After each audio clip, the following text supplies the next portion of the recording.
So far this week, we've looked at the three different times in the book of Revelation where Jesus says, the exalted Christ and God say, I am the Alpha and the Omega, the one who was and is to come. And while that phrase, the Alpha and the Omega, only appears in the book of Revelation, because of course, by that time, the New Testament was written in the common everyday spoken Greek.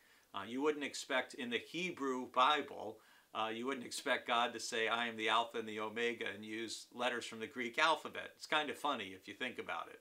But the idea of God being first and God being in the beginning, God being the first and the last, that was a concept that Jesus and his first Jewish followers were very familiar with because it comes from the Hebrew Bible. For example, in today's verse of the day from the prophet Isaiah, chapter 41, verse 4, God is saying through the prophet, who has performed and done this, calling the generations from the beginning. I, the Lord, am first and will be with the last. And you hear the similarity in that to what we hear the exalted Christ sharing in the book of Revelation. And I want to focus on just that phrase, I, the Lord, am first. The Bible begins, in the beginning, God. And what does that tell us? Well, before anything was created, before anything existed, God existed. It's kind of mind-blowing to think about, right? You think about how we celebrate our birthdays, and we all were clearly born on a specific day, and we're all clearly going to die on a specific day. But God is before and beyond and above all time.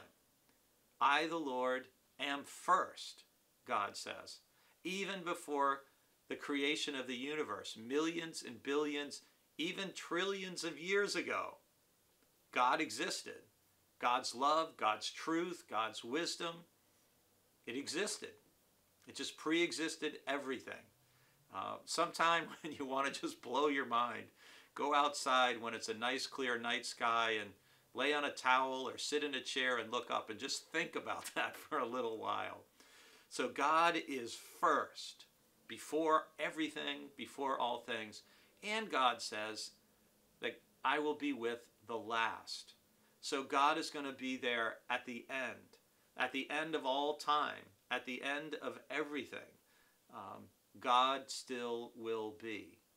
And what that says to you and to me is, what comfort do you have and do I have knowing, hey, before I even was born or existed, God existed.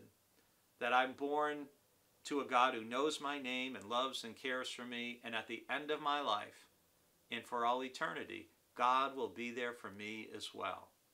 The Lord is first and last. God will always be there for you.